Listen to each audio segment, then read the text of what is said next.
I'm Dennis, a Capital Training and Shoeing. Today I'm going to talk to you a little bit about your body posture and how your body communicates to the horse. I think it's really important that we stay mindful of that.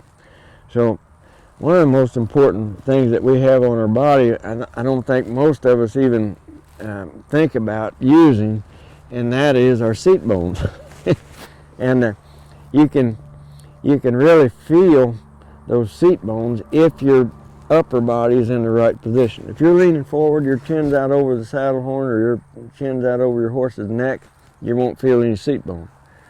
So if the seat bone is like the propellers on an outboard motor, and we've got the motor tipped up into that little fishing boat and the propellers are out of the water, you can mash on the gas all you want and nothing's going to happen.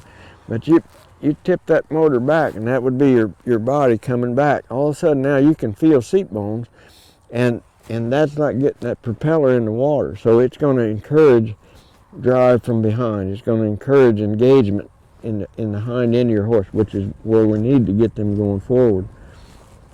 So I like to sit with my body straight up and down when I decide I'm going to go forward, and just looking out where I want to go. That's real important. Now, when I want to change direction, first I'll turn my upper body like this. I've got my hand out here to exaggerate a little bit more. I didn't do anything more than just turn my upper body right there, and that horse made that turn. Now look straight. Now I'm going to look to the left. Ask him to come on around. I didn't do anything with my legs. I didn't do anything with my hand. I just turned my upper body. So if I've got my seat bones engaged, if I'm looking straight ahead and I tie my eyesight to the front of my body, I'm going to be communicating best I can with my upper body. And what I find is that if I'll stay mindful, you've really got to train yourself to do this. It's something that you'll have to think about and keep reminding yourself to stay in that good posture, stay upright, keep your seat bones engaged, look where you're going, keep your eyesight attached to the front of your body, your body, so that when your head turns that way, your shoulders turn that way. Your head turns this way, your shoulders turn that way. This is going to be, see, they just automatically do that. I find that when my upper body is doing as it should, I don't have to do much usually with my lower body. How to use your legs. I see a lot of people gripping up here with their legs, and they'll be riding real tight, just squeezing up here, and wonder why that the horse is on go all the time. You got the gas on up here with your leg. Besides that, it'll wear you completely out, and it'll rub all the hair off, if you got hair, on your legs right here at your knee. It'll just, I mean, it's terrible. But so set on them seat bones and relax this part of your leg. Don't grip here, because it does several things negatively. I don't know of anything that it does positively.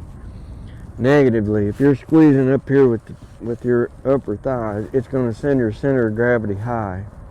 So you're going to be vulnerable to coming off left and right. Or you're going to dashboard when he stops.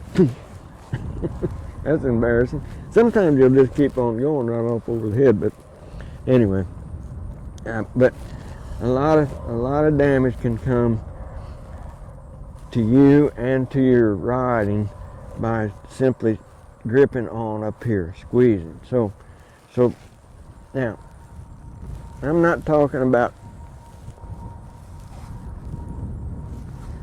proper equitation. I'm talking about sitting on a horse so that you can communicate with them best. So what I'm getting ready to tell you, don't just pass out because I'm saying it, but I'm going to have you to turn your toes out.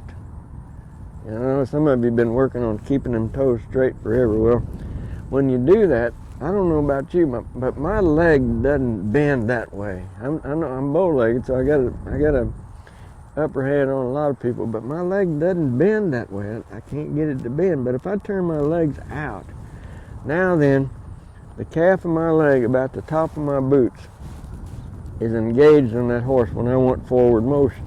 See? And I look around there and I need more. I can get my horse to go forward because the calf of my leg's on there. And then when the calf of my leg comes off, that says stop to the horse.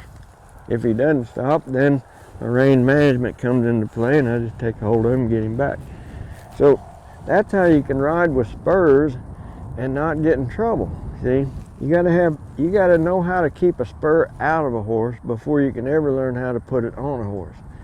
If you don't know how to keep a spur out of a horse, do not wear spurs. Do not wear spurs, because you're gonna have a natural reaction that a lot of people do when their toes are forward and they get scared and they come up like this, and you're hooking him back there in the flank.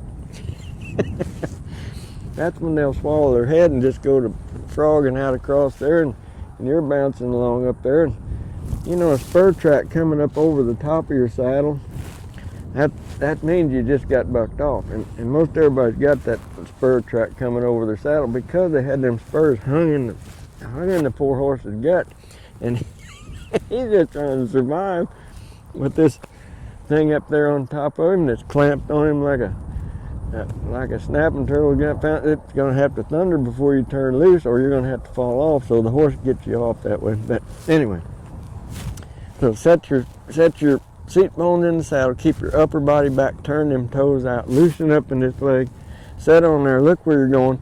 Use the calf of your leg at the top of your boot if you need to. That'll keep your foot in the right position, because you know, some of you that haven't been riding too much, have you noticed that your heels want to draw up like this and your toes want to come down? Now, there is one place that I will do that, and that is coming out of the roping box. You know, I'll have my toes down like this coming out, so it's not always a detriment. But if your toes are coming down and your heels are coming up and you're just trying to stay on, you're in trouble. So you've got to get your butt in the saddle, keep it in the saddle, open your legs up so that you can stay down, and use that calf of your leg, top of your boot, toes turned out, set up there, smile, look where. A lot of stuff to remember, ain't it? But anyway, just keep doing that and look where you're going and just have fun doing it. So thought that would help you, you know, maybe to have a better experience and to keep them meat hooks out of their side when you're riding, or don't put them on at all. So anyway, if you like our videos, I would appreciate it if you would hit like and subscribe, and we really appreciate you taking your time to watch them. We're going to continue to bring videos to you, unedited videos to you. I mean, you're getting the whole hide, hair, and all when you see our videos. And you know, I want to thank my wife for always being behind the camera. She's got the hardest part of this job. So, but anyway, thank you for watching, and if you like it, hit subscribe.